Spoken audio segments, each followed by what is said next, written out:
Isaiah Brooks stopped outside the glass conference room, a young black compliance intern in a worn suit, holding a contract appendix no one thought he was important enough to carry. His mother stood at the end of the hallway beside a rack of clean uniforms, watching the room judge him before he said a word.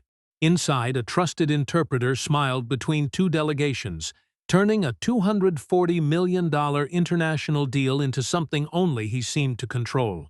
Security stepped closer.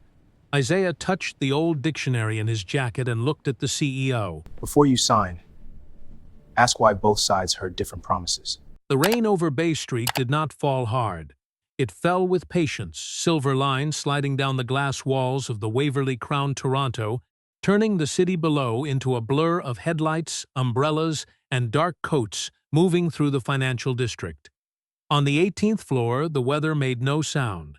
The conference room held its own climate: warm lights, black walnut table, crystal water glasses placed exactly 2 inches above legal pads. Small Canadian and German flags stood at the center like polite witnesses. Silver laptops glowed in front of lawyers who sat too straight to look tired.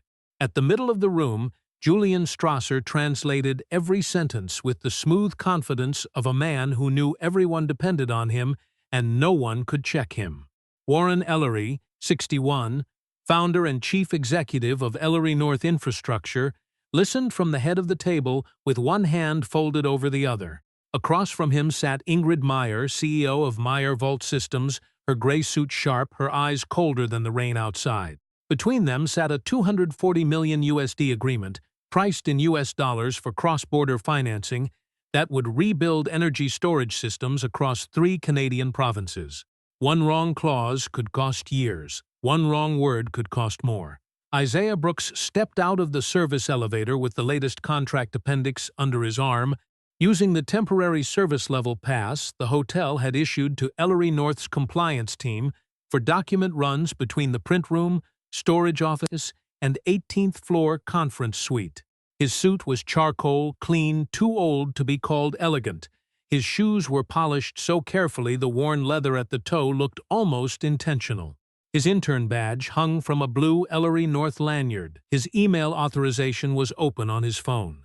He had a reason to be there. He had a name. He had a job. Helena Crow still looked at his face first. Not the folder, not the badge. His face, then the suit, then the shoes. Her expression did not change much. That made it worse. "This floor is restricted," she said. Isaiah stopped one step from the glass door. Julian's voice moved from German to English like silk sliding over a blade. Isaiah lifted his badge. "I'm with Ellery North Compliance." Priya Menon requested the updated Schedule C. Helena's eyes flicked to the badge and away. Badges don't make interns important. The words were quiet enough to sound professional and loud enough to do their work. Isaiah felt them settle in his chest, not like surprise, like something familiar finding its old place. Inside the room, Blake Ellery leaned back in his chair. Warren's son, 35, vice president of strategy, expensive haircut, expensive watch, the kind of man who had never needed to wonder whether a room would make space for him. He looked through the glass at Isaiah, then toward Helena, and said just loudly enough, "Is he with banquet service?" A few faces turned away. Not laughter exactly. Something smaller, safer, the kind of silence people use when they do not want to become witnesses. At the far end of the hallway, Marcia Brooks had stopped beside a rolling rack of pressed uniforms wrapped in clear plastic. The 18th floor had a private service closet for executive events, and Marcia's rack was scheduled there before the signing reception. Though workers like her were expected to deliver, disappear, and leave no trace. That was the rule. She had followed rules for 15 years in hotels like this, moving through back corridors while powerful people walked through lobbies that smelled like flowers. Now she stood still, one hand on the metal rack, watching her son be reduced in front of a room he had spent weeks helping prepare. Isaiah saw her reflection in the glass, not her full face, just the outline of her, the navy work blouse, the careful stillness, the hurt she was trying not to show. That almost broke him. Not Helena, not Blake, his mother seeing it. Julian Strasser glanced toward the doorway. He adjusted his cuff, smiled once, and returned to the table. To him, Isaiah was a delay. A misplaced intern. A black intern at the edge of a room that had already decided who belonged near the microphones. But Isaiah had been standing in hallways long enough to hear what polished people thought stayed inside walls. He had heard enough German, enough English, enough of Julian's elegant lies bending in both directions. Helena reached for the door handle as if closing it could close the matter. "You need to leave." Isaiah did not move. Warren Ellery finally looked up, not fully interested yet, irritated maybe, concerned with time, not truth. "What's going on?" Helena turned at once. "Mr. Ellery, I apologize. Compliance sent an intern to the wrong." "No," Isaiah said. The word cut through the glassy quiet. Helena froze. Blake's eyebrows lifted. Julian stopped smiling. Isaiah opened the door himself and stepped into the room. No rush, no raised voice. The folder stayed under his arm. His badge rested against his chest. Every head turned. Rain slid down the windows behind him. Marcia remained in the hallway, unable to breathe. Isaiah looked past Helena, past Blake, past the lawyers already preparing to dismiss him, straight at Warren Ellery. His voice came out steady, but inside him something trembled and held. "Your interpreter isn't translating the deal," he said. "He's changing it." For 1 second the room did not understand what had happened. Then the silence arrived, heavy, total. Julian's hand stopped on his cuff. Ingrid Meyer leaned forward by half an inch. Blake no longer looked amused. Warren Ellery stared at Isaiah as if the floor beneath the conference table had made a sound only he could hear. No one laughed now.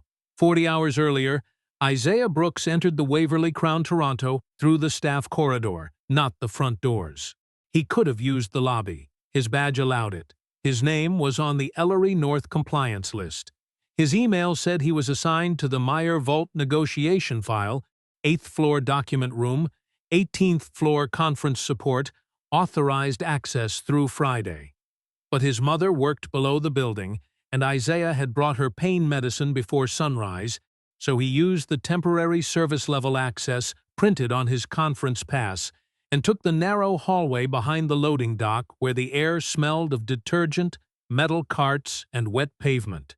The hotel above him looked like money knew how to behave. The hotel below him told the truth. Steam rolled from industrial washers.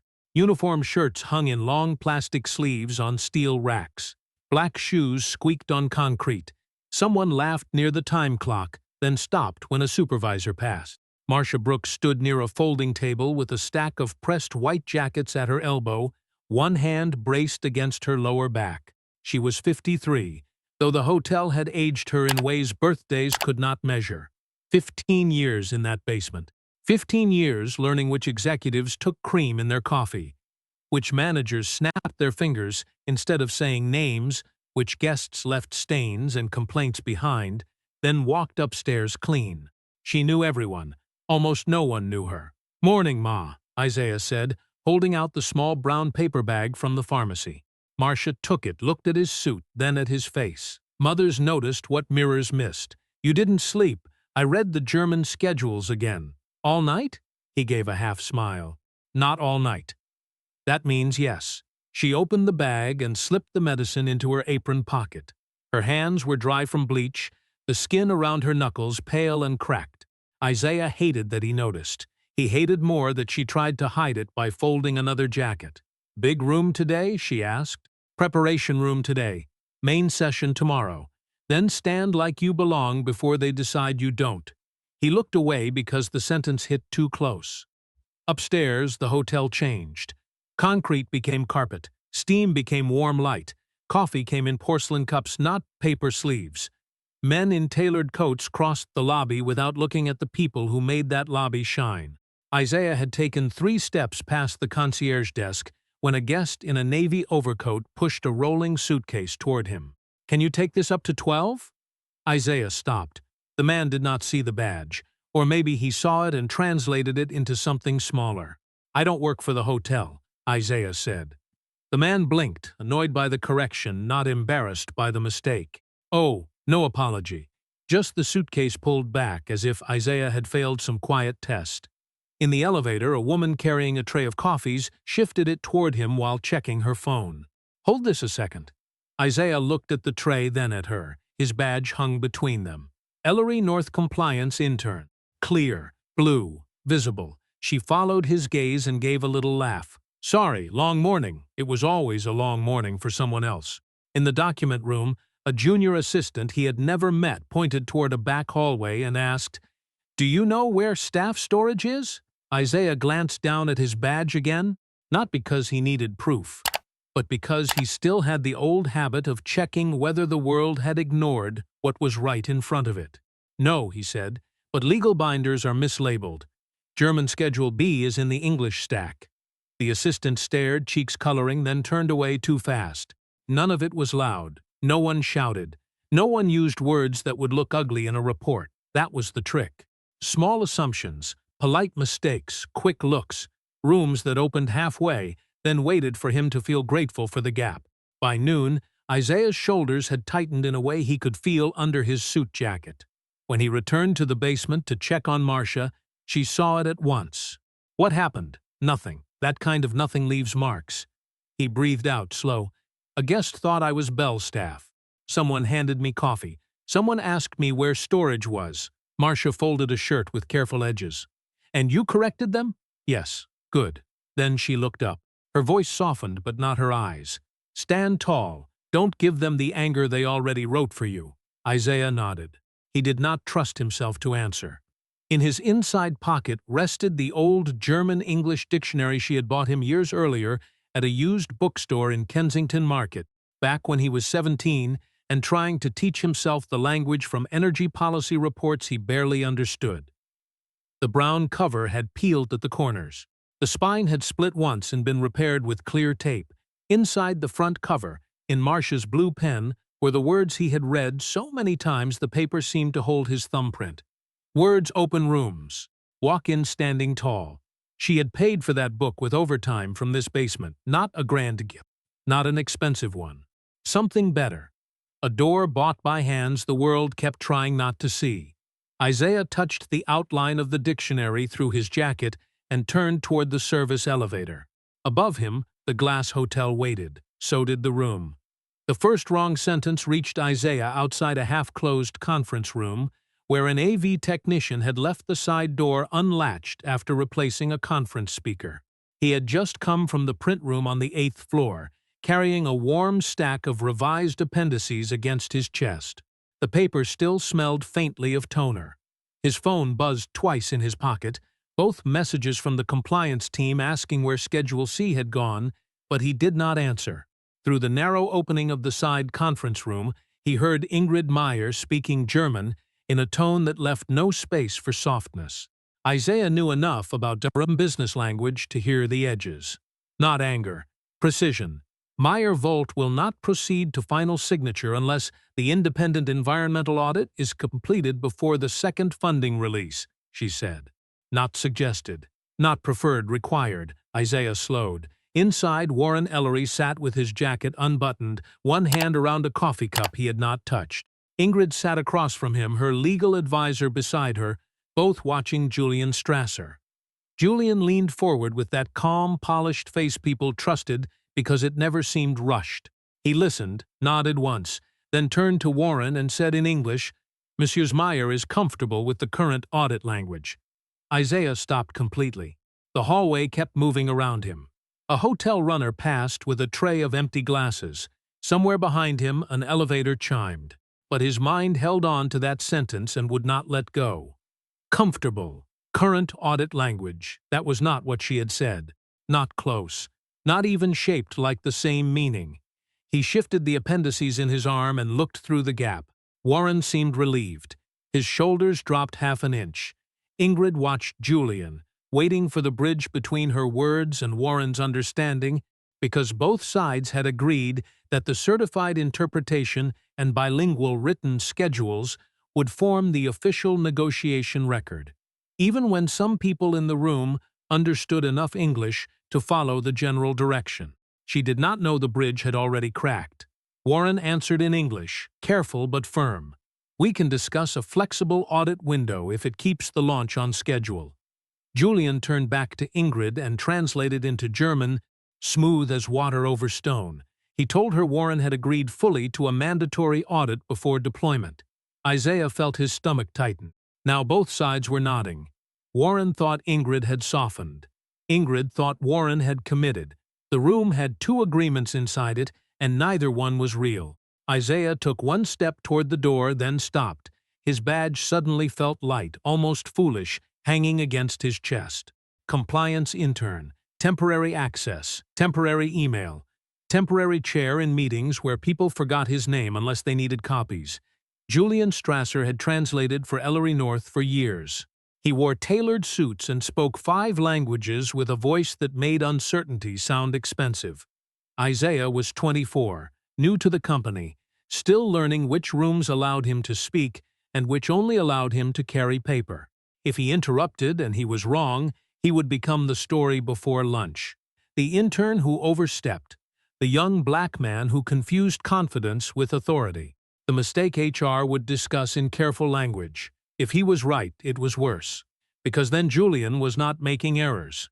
He was moving meaning on purpose, and Warren Ellery had placed a $240 million USD deal in his hands. Isaiah stepped back from the door, not because he lacked courage, because courage without proof could be turned into noise. He kept walking. The stack of appendices felt heavier now. That night, in his apartment in Scarborough, the city sounded tired through the thin window glass. Cars hissed over wet pavement. A neighbor's television murmured in Spanish through the wall. The radiator clicked like an old man clearing his throat. Isaiah sat at his small kitchen table with the brown German-English dictionary open in front of him. The cover had begun to peel again near the bottom corner. He pressed it flat with his palm, then turned to the blank pages in the back. His mother's words were near the front, but he did not read them yet. He was afraid they would make him braver before he was ready to be careful. He drew a line down the page. On the left, he wrote what she said. On the right, what he translated. He wrote the audit clause first, then Warren's response, then Julian's German version. He closed his eyes, replayed the voices, wrote again. The sentences came back in fragments at first, then cleaner, each one carrying its own weight. He crossed out one line because he was not fully sure. He left another half blank. He would not accuse a man with a guess. An hour passed, then 2. The columns grew. The pattern did not break. Julian was not softening tone. He was changing obligations. He was giving Warren reassurance Ingrid had never offered and giving Ingrid commitments Warren had never made. Isaiah sat back, pencil still in his hand. The room felt smaller. The rain had stopped. In the quiet, the truth looked worse on paper than it had sounded through the door. Julian Strasser was not translating a deal. He was building a false contract out of real words. The next morning, the basement kitchen at the Waverly Crown sounded like a machine trying not to break. Pans struck stainless steel. A dishwasher roared behind a swinging door. Someone shouted for parsley. Someone else cursed a missing crate of lemons, then swallowed the word when a supervisor walked past. Steam clung to the tiled walls and turned the overhead lights soft around the edges. Isaiah sat at the far end of a prep table with a paper cup of coffee cooling between his hands, waiting for the service elevator to clear. He had been upstairs since 6, downstairs since 8, moving between worlds with the same badge and getting different versions of himself in each one.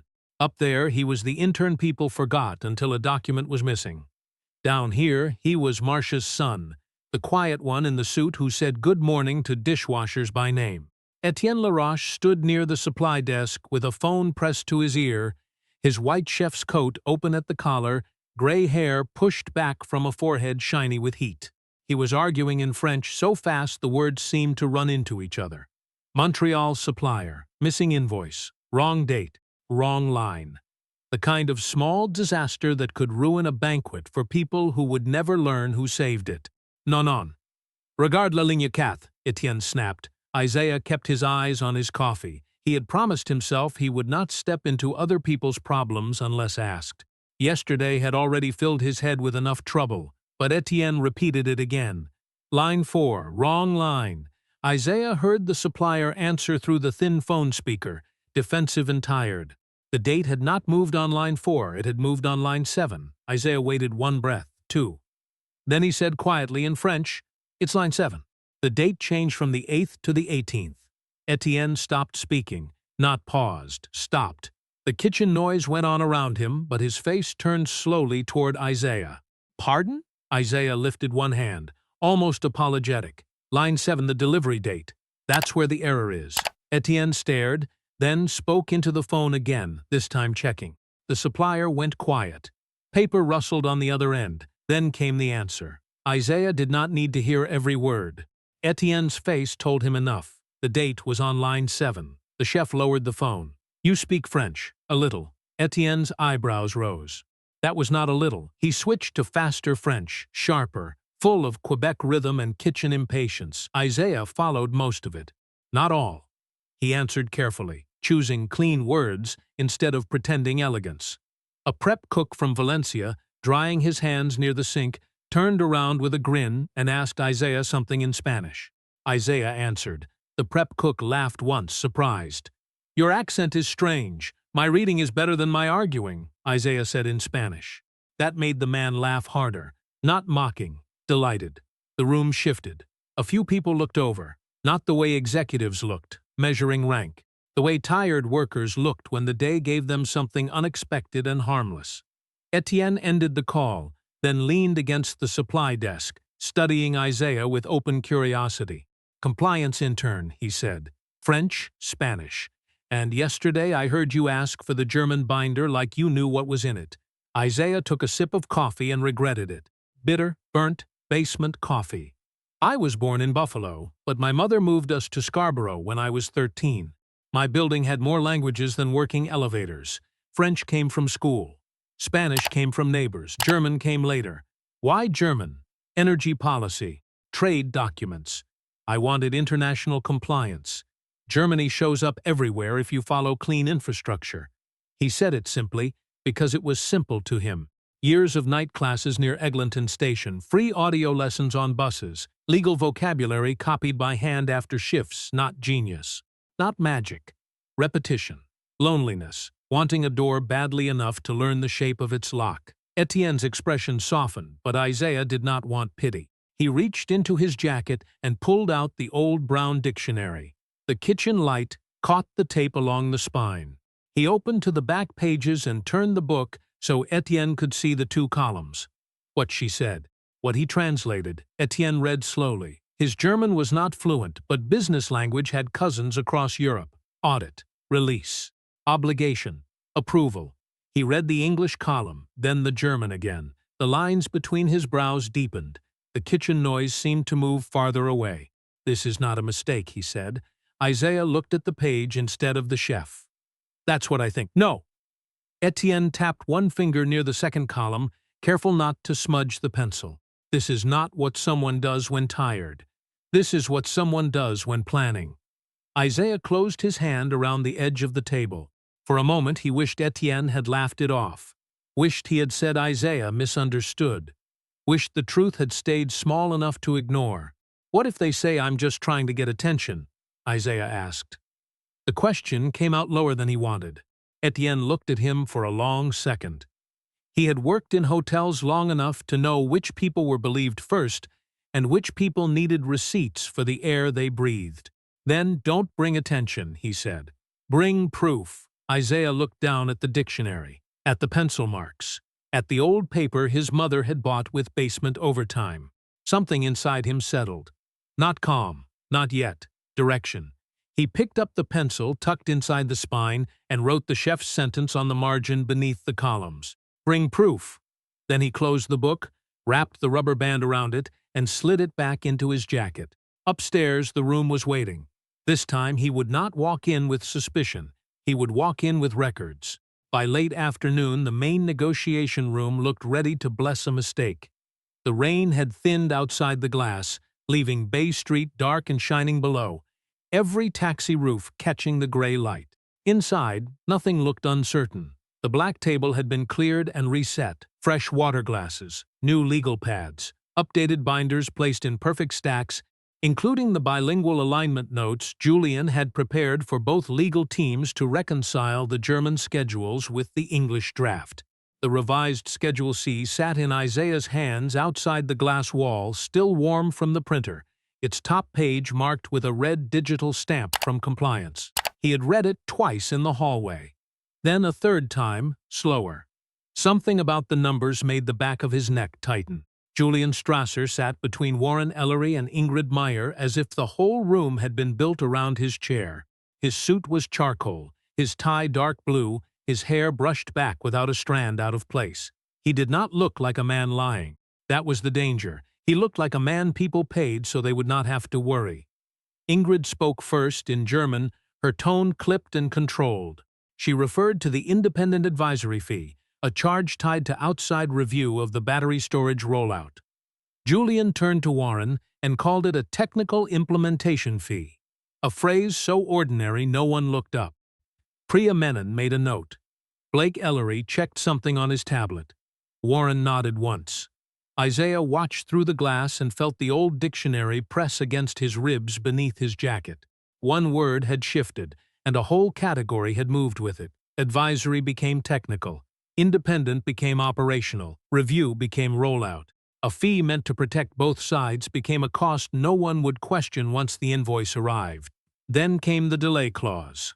Ingrid stated that if the storage system missed the agreed deadline, penalties would begin after the first missed benchmark and rise with each month of delay. Julian softened it. He did not erase the penalty. That would have been careless. He made it sound flexible, subject to commercial adjustment after operational review. Warren's lawyer frowned, but only slightly.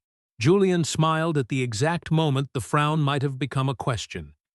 "That is standard phrasing in German infrastructure contracts," he said. It was not. Isaiah's fingers tightened around Schedule C. The hallway smelled faintly of polished wood and coffee. Behind him, hotel staff moved carts past the frosted service door, careful not to make noise for the people upstairs deciding things worth more than most people would ever see. Isaiah remembered Etienne's sentence written in the margin. "Bring proof." He looked down at the printed pages again, then back into the room. Ingrid leaned forward. Her next words were slower. He heard the number clearly. 22 million USD if the Canadian side failed to deliver the first operating storage unit by the outside date. Julian listened, nodded, and turned to Warren. "Mrs. Meyer is confirming a 12 million USD exposure cap on delayed delivery." Isaiah went still. Not because he was shocked anymore, because the shape of the trap had become visible. 10 million gone in one breath. Not from a spreadsheet error, not from a typo, from a voice everyone trusted. The number did not disappear, it moved. In the air, in front of lawyers, in a room full of people paid to notice. No one did. Isaiah unlocked his phone. His thumb hovered over Priya Menon's name. He typed carefully, because fear made people sound frantic, and frantic people were easy to dismiss. "Please compare German Schedule C with English Schedule C before signature." Urgent, he sent it. Inside the room, Priya's phone lit up beside her binder. She glanced down. Isaiah saw her eyes move across the message. She looked toward the glass wall, found him, and for 1 second something like concern crossed her face. Then Blake noticed her glance toward Isaiah through the glass and spoke without lowering his voice enough. "He's an intern. Don't let him distract legal." Priya's hand paused above the phone. That pause hurt more than if she had ignored him completely. She knew enough to hesitate, not enough to act. Julian turned a page. His gaze drifted toward the glass and landed on Isaiah. No panic crossed his face. No guilt, just recognition. The faint amusement of a man noticing a stain on his cuff and knowing a damp cloth would take care of it. He continued translating while holding Isaiah's eyes for half a second too long.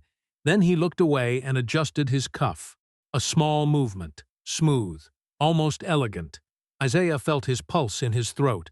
He opened the dictionary inside his jacket just enough to see the 2 columns, the pencil marks, the margin where he had written "Bring proof." He added the new line quickly on a loose notepad tucked behind Schedule C German.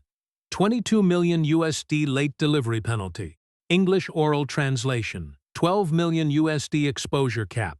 He underlined the difference once, not twice. Once was enough. When he looked up, Julian had lifted 2 fingers toward Helena Crow standing near the conference door.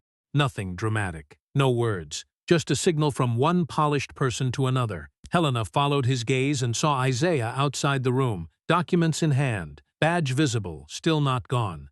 Her expression cooled. She stepped away from the wall and started toward him. Inside, Warren Ellery reached for the pen beside the agreement. Ingrid Meyer folded her hands. Julian smiled again. The trap was no longer hidden in language. It was walking toward signature, and Isaiah was standing between the lie and the ink. Helena Crow reached Isaiah before the ink in his newest note had even dried. She did not hurry. People like Helena rarely hurried when authority could do the walking for them. Her heels made almost no sound on the thick carpet, but Isaiah felt every step. Behind the glass, Julian Strasser continued speaking, one hand resting near the contract folder, his smile quiet, controlled, certain. Helena stopped close enough to block Isaiah's view of the room. "You were told this floor is restricted." Isaiah held up the revised Schedule C. "Priya Menon requested this appendix. Legal needs it before signature." Helena did not reach for the papers. She looked at his badge again, as if it annoyed her by existing. "People like you often mistake a badge for permission to matter." The words were soft. That made them worse. They did not shout. They did not need to. They carried years inside them. Isaiah felt the hallway narrow. He heard a cartwheel squeak behind him and knew before turning who it was. Marcia stood near the far wall, both hands wrapped around the handle of a rolling rack filled with pressed uniforms. Her knuckles had gone pale. Her face stayed still because she had spent a lifetime learning how stillness protected paychecks. Isaiah saw what she wanted to do. Step forward. Say his name. Tell Helena he belonged there. But if Marcia moved, they would make her part of the problem. The mother from laundry. The emotional interruption. Another body to remove from the clean glass world upstairs. Isaiah looked back at Helena. His voice stayed low. "I'm not asking for authority. I'm asking for the documents to be checked." Helena's mouth tightened. "You need to leave." Inside the room, Warren Ellery reached for the pen again. Priya glanced toward the door, uncertain, her phone still beside her hand. Ingrid Meyer's attention had returned to Julian. Julian turned a page as if the future had already accepted his version of the past. Something in Isaiah settled then. Not anger. Anger would help them, not fear. Fear would move him. This was colder, cleaner. A line drawn quietly inside his chest. He stepped around Helena and opened the conference room door. Conversation broke apart. Chairs shifted. A lawyer looked up, annoyed before he understood why. Blake Ellery stood halfway from his seat. What is he doing now? Isaiah walked in without rushing. He placed Schedule C on the table in front of Priya Menon. The papers slid once across the polished wood and stopped beside her legal pad. Before anyone signs, Isaiah said, "You need a language review." Blake pushed his chair back fully. "This is embarrassing." He looked at his father, not at Isaiah. "Dad, we can't let an intern hijack a cross-border negotiation." Julian gave a small laugh. It landed lightly, but it was meant to cut. A compliance intern with a used dictionary is now correcting certified translation? A few faces shifted toward Isaiah's jacket, as if they could see the book through the fabric. Helena entered behind him, already lifting her phone. "Security to 18, she said. "Conference corridor." Warren's eyes moved from Helena to Isaiah. "Mr. Brooks, this had better be more than a misunderstanding." Isaiah looked at him. "It is." A security officer appeared at the door, broad-shouldered, unsure whether to enter. That uncertainty saved the room from becoming uglier too fast. He saw the executives. He saw Isaiah. He saw Marcia in the hallway through the glass. He waited for an order. The room looked at Isaiah the way expensive rooms often looked at men whose access was legal but not respected. Not like a person, like a problem that had walked in wearing a badge. Julian leaned back. "Mr. Ellery, perhaps we should continue while hotel staff handles this." Hotel staff. Isaiah felt Marcia flinch behind the glass even though she did not move. That was the moment he turned away from Warren and faced Ingrid Meyer. His German came out calm, precise, formal enough for the room to hear the work behind it. "Miss Meyer, did you agree to remove the independent environmental audit before Phase 2? Ingrid's eyes narrowed. Not with suspicion, with attention. The room tightened around the unfamiliar sound of Isaiah's voice, carrying her language better than anyone expected from the man they had tried to remove. Julian's smile disappeared by a fraction. Ingrid answered in German, each word sharp enough to mark paper. "No, I said the audit must stay." No release before independent review. Isaiah turned back to Warren. She said no. She said the audit must stay. No release before independent review. Priya's hand moved to her phone. Blake stared at Ingrid, then at Julian. Warren did not speak. Julian did. That is an oversimplification. Isaiah reached into his jacket and pulled out the old brown dictionary. The room saw the taped spine, the worn corners, the rubber band pressed into the cover. It looked impossibly small on the 240 million USD table. He opened to the back pages and laid it beside the contract. 2 columns, pencil marks, what she said, what he translated. Don't trust me, Isaiah said. He looked at Warren, then Priya, then Ingrid. Verify the documents. No one moved. Then Priya picked up the dictionary. Julian's face changed. Not much. Enough. Warren Ellery did not believe Isaiah Brooks right away. Men like Warren did not build companies by trusting the first crack in the wall. They looked for structure. They looked for motive. They looked for the cost of being wrong. But he could not ignore Ingrid Meyer's face. She was not looking at Isaiah like a nuisance. She was looking at Julian Strasser like a woman who had just realized the bridge beneath her feet had been painted to look solid. Her legal advisor whispered in German, too fast for most of the room, but not too fast for Isaiah. If this is true, we were negotiating 2 different agreements. Priya Menon had the dictionary open in front of her now. She read one penciled line, then another. Her expression changed in small stages. First doubt, then focus, then something colder. Warren saw it. Blake saw it too and sat down without being told. Julian stayed still, but the stillness had effort inside it. His hand rested near his water glass. He did not drink. We're taking a 28-minute recess, Warren said. His voice did not rise. It did not need to. No one leaves this floor. Julian's eyes sharpened. Warren, that seems unnecessary. Warren looked at him. For 6 years he had called him Julian in rooms like this. Friendly, familiar, trusted. Now the name stayed behind his teeth. No one leaves. The room broke into controlled motion. Priya stood first. She called Montreal, then Ottawa, then Calgary. A bilingual contract lawyer joined from Montreal within minutes. Still in a coat, focused enough that no one asked where she had been pulled from. An internal audit specialist in Ottawa came on camera from a quiet office with blinds half drawn. A legal translation examiner appeared on a secure video feed, her face lit blue by 3 monitors. A contract advisor in Calgary asked for both versions, all appendices, and every revision history from the past 48 hours. Files moved fast. Screens opened. The polished conference table became less like a stage and more like an operating table. German on the left, English on the right, line by line, clause by clause, no speeches now, no smiles, no expensive rhythm from Julian to smooth the edges. Only text, cursor, silence, and the sound of Priya's pen marking page after page. Isaiah stood near the wall because no one had offered him a chair. Marcia remained beyond the glass, one hand still on the rolling rack, as if letting go might make the whole moment vanish. Helena stood by the door, pale under her makeup, suddenly interested in the carpet. The first altered clause came in under 6 minutes. The second, under 9. By 14 minutes, there were 5. By 21, Priya stopped pretending this could be contained as translation drift. This is a pattern, she said. The Montreal lawyer nodded from the screen. Not style, not interpretation. These obligations have been materially changed. At 28 minutes, the preliminary number appeared. 10 major clauses flagged for material alteration across multiple sessions.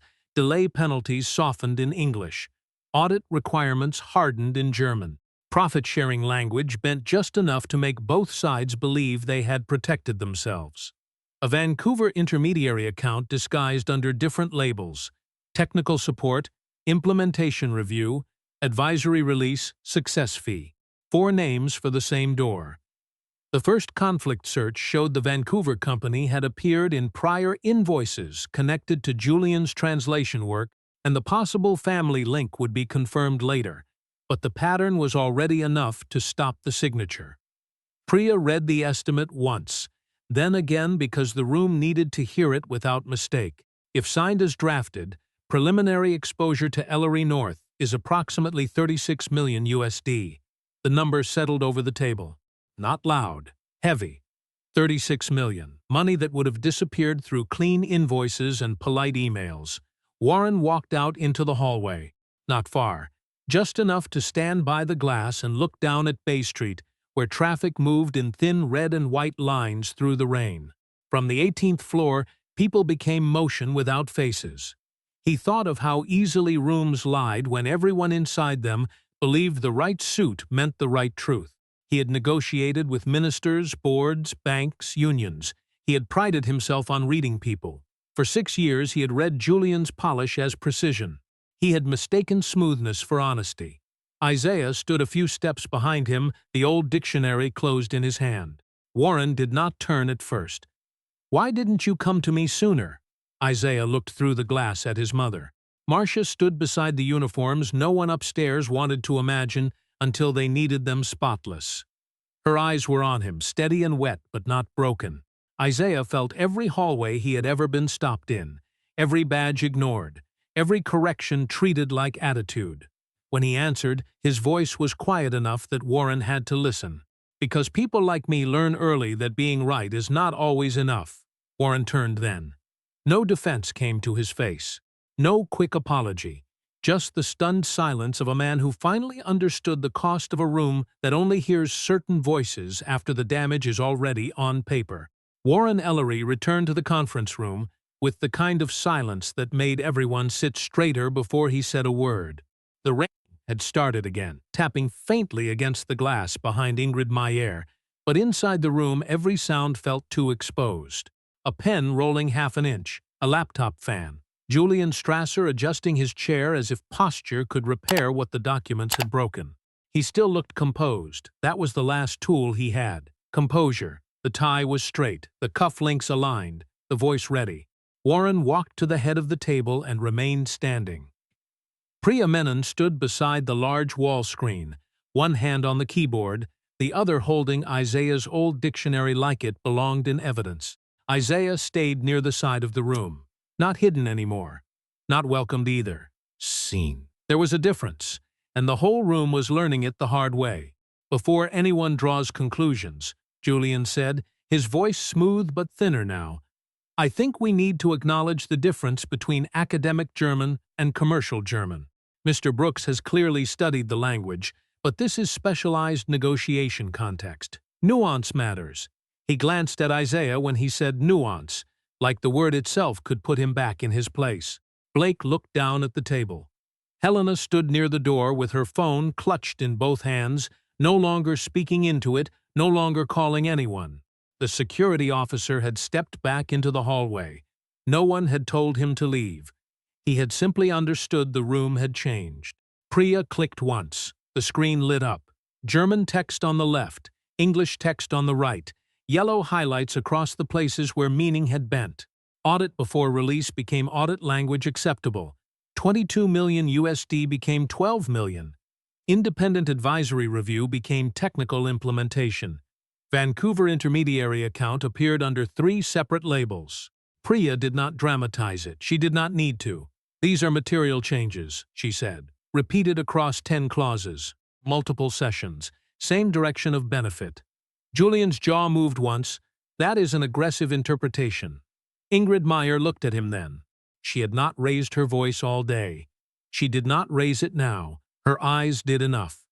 She looked at Julian the way a person looks at a bridge after stepping off it and realizing the boards were rotten the entire time. "You were not translating," she said in English, slow, careful, each word chosen because she wanted him to understand without help. "You were deciding?" Julian turned to Warren. "Warren, you know my record. 6 years. I have handled difficult rooms for you. I have protected this company from misunderstandings many times." Warren stared at him. For a moment, something old passed through his face. Not sympathy. Memory. Every dinner after negotiations. Every handshake. Every invoice approved because trust had become habit. Then Warren looked at the screen again, and the old thing died quietly. "Isaiah didn't convict you," he said. "The documents did." Julian's face lost its careful warmth. Not all at once, it drained in patches. Warren turned to Priya. "Suspend Mr. Strasser's contract immediately. Preserve every email, memo, invoice, translation note, calendar invite, payment record, and revision history connected to his work with Ellery North. Notify outside counsel, no one deletes anything. Priya nodded and began typing. No one clapped, no one shouted. That mattered.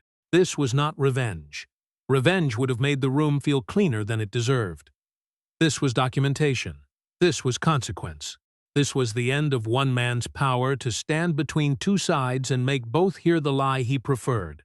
Julian closed his laptop with slow hands. The sound was soft, final. He placed it in his leather bag, then gathered his papers, though everyone knew the important papers no longer belonged to him. He paused beside Isaiah on his way to the door. Up close, his cologne smelled expensive and stale. His voice dropped low enough that only Isaiah and maybe Priya could hear. You just made enemies in rooms you haven't even entered yet. Isaiah looked at him. No smile, no performance.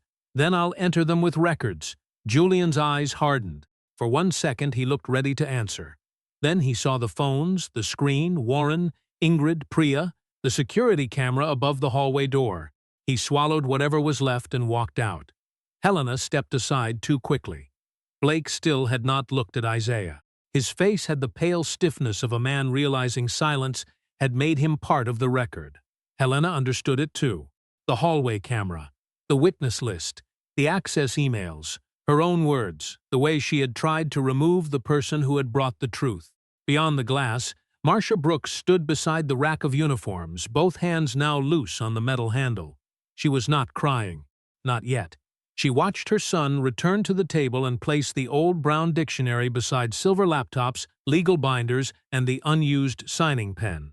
The book looked worn, almost fragile. But for the first time in that room, no one could pretend it was small. After Julian Strasser left, the room did not become peaceful. It became honest, which was harder. Warren Ellery ordered the signing pen removed from the table. Priya Menon opened a secure folder on the wall screen and created 3 columns. German source, English rendering, business effect.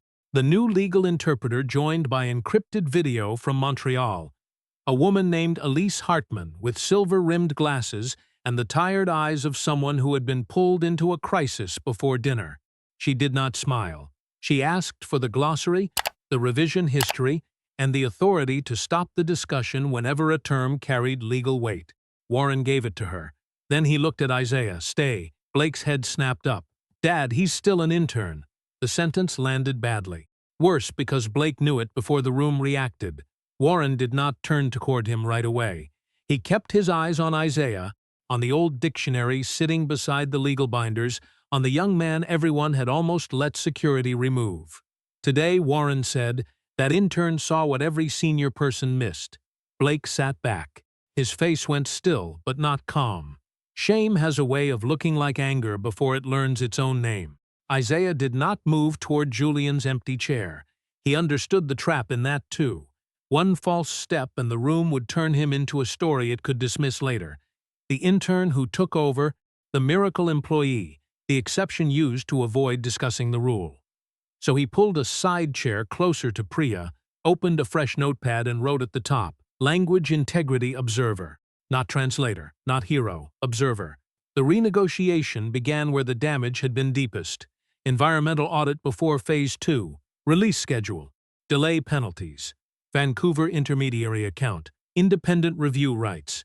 Every sentence passed through Elise, then through Priya's table, then through the contract advisor in Calgary. No one leaned back anymore. No one performed ease. The room had lost its velvet. It was all edges now. Ingrid Meyer spoke more slowly than before, not because she lacked command, but because trust had been damaged and precision had become a form of repair. Warren answered with less polish. Better that way. Polished language had already cost him enough. Isaiah listened for the spaces between words. Most of the time he wrote nothing. Sometimes he marked a term and slid the note to Priya. Once he asked Elise to clarify whether binding review meant review of process or review of outcome. Elise paused, checked with Ingrid, and corrected the English. She gave Isaiah one brief nod. Not warm. Professional. It meant more. Near the final hour, the deal caught on one word. Tragfähig, Ingrid said, speaking about Warren's revised financial structure. Elise translated it as acceptable. The room seemed ready to move on. Isaiah's pencil stopped. Acceptable was close enough for conversation. Not for this. Ingrid had not used the word like a yes. She had used it like a beam being tested for weight. Isaiah looked at her posture, the slight turn of her wrist, the way her legal advisor did not reach for his pen. He lifted his eyes to Priya, then Warren. "May I clarify something?" Blake's mouth tightened, but he said nothing. Warren nodded. Isaiah chose each word carefully. "She isn't saying the offer is acceptable. Not exactly. She's saying it has to be strong enough to stand before her board. Tragfähig means it can carry weight. She isn't closing the door. She's telling you what kind of offer can survive scrutiny." Elise Hartman looked at him through the screen. Then she turned to Ingrid in German. A short exchange followed. Ingrid listened, then nodded once. "Yes," Elise said, "Mr. Brooks is correct. The issue is board defensibility, not simple acceptance." Warren stared at the proposal in front of him. For the first time all day, he seemed to hear the other side instead of waiting for his turn to protect his own. He crossed out one number, wrote another, reduced the fixed advisory fee, kept the independent audit intact, added a first-year performance bonus tied to verified system output, outage reduction, and environmental compliance. No hidden channel, no soft language, nothing that needed a shadow to work. Ingrid listened to the final translation. She looked at her team. One advisor whispered, another nodded. Then Ingrid turned back to Warren and extended her hand. No applause followed. No one cheered. The room simply exhaled, long and quiet, like people stepping off a frozen lake after hearing it crack beneath them. The $240 million deal survived, not because anyone outsmarted the room, because at last the room listened. 1 week later, the Waverly Crown Toronto opened its front doors to Marcia Brooks. Not the service entrance behind the loading dock. Not the narrow corridor where carts scraped paint from the walls. The front doors. Glass polished clean enough to hold her reflection before she stepped inside. For 15 years, she had entered that building where uniforms went, through the side, through the back, through places guests never saw and managers rarely thanked. That morning, she walked beside Isaiah under the high lobby lights with no laundry rack in front of her and no plastic-wrapped jackets behind her. She wore a dark blue dress, simple and pressed, and carried a small black purse in both hands. Her fingers were still dry from years of chemicals. Her steps were slower than Isaiah's, not because she was weak, but because welcome felt unfamiliar when life had trained you to move quickly and disappear. Isaiah noticed. He slowed without looking at her. Marcia noticed that too. On the 18th floor, the conference room had been rearranged for the signing ceremony. Same glass walls, same black table, same view of Bay Street. But the room no longer felt untouched. Truth had left marks no cleaning crew could remove. Warren Ellery stood at the front with Ingrid Meyer to his right, and Priya Menon seated near the legal binders.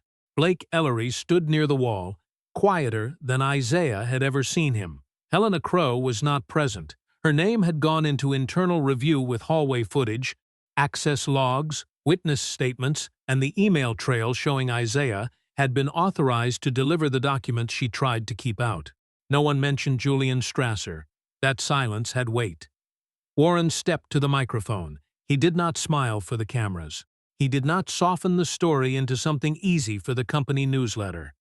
We almost lost $36 million because we trusted polish over truth, titles over verification, and assumptions over a young black man standing in front of us. The room stayed still. No one rushed to clap. Good. Some sentences needed to be heard before they were escaped. Warren looked toward Isaiah, then toward Marcia. Isaiah Brooks did not save this agreement because he was lucky. He saved it because he did the work, kept the record, and asked us to verify what we should have verified from the beginning. Then he announced the Brooks Protocol. Every international contract over $30 million would require 2 independent language reviews. Every critical term would carry a bilingual glossary approved by legal. Every meeting involving translation would keep a documented terminology record. Every intern, support staff member, contractor, or site employee with documented contact with the deal process would have a protected channel to raise a compliance concern without retaliation. Priya's face did not change, but her eyes did. She understood what that meant. A warning system built not around rank but around truth. Ingrid Meyer spoke next. Her English was careful, firm. Meyer Vault would fund the Open Rooms Fellowship with Ellery North. Paid placements for Black, Indigenous, immigrant, and first-generation candidates entering language, law, international trade, and compliance. Not charity. Access. Training. Doors with handles on both sides. At the edge of the room, Blake approached Marcia. He looked younger without certainty. "Mrs. Brooks," he said, "I owe you and your son an apology." Marcia turned to him. She did not rescue him from the discomfort. "You didn't just doubt my son," she said. "You trusted your doubt more than his badge." Blake opened his mouth, then closed it. For once, no polished answer came. Near the signing table, Ingrid handed Isaiah a new German-English legal dictionary, black leather cover, gold letters heavy enough to feel official. Isaiah thanked her, then reached into his jacket and took out the old brown dictionary. The taped spine, the worn corners, the pages his mother had paid for with basement overtime. He placed it beside the new one. The new book looked finer. The old one mattered more. Inside its front cover, Marcia's words remained in blue ink. Words open rooms. Walk in standing tall. After the signatures, after the photos, after the lawyers closed their binders, Isaiah and Marcia left together. They crossed the lobby slowly. People stepped aside, not with fear or ceremony, but with the simple courtesy no one had offered them a week earlier. At the front doors, Marcia paused and looked back through the glass hotel. Isaiah waited. She touched his arm once. Then they walked out into the Toronto light. No one stopped them. No one asked where they belonged. If Isaiah's story kept you listening, like and subscribe for more stories like this. Which moment hit you hardest, and where are you watching from? Tell me in the comments.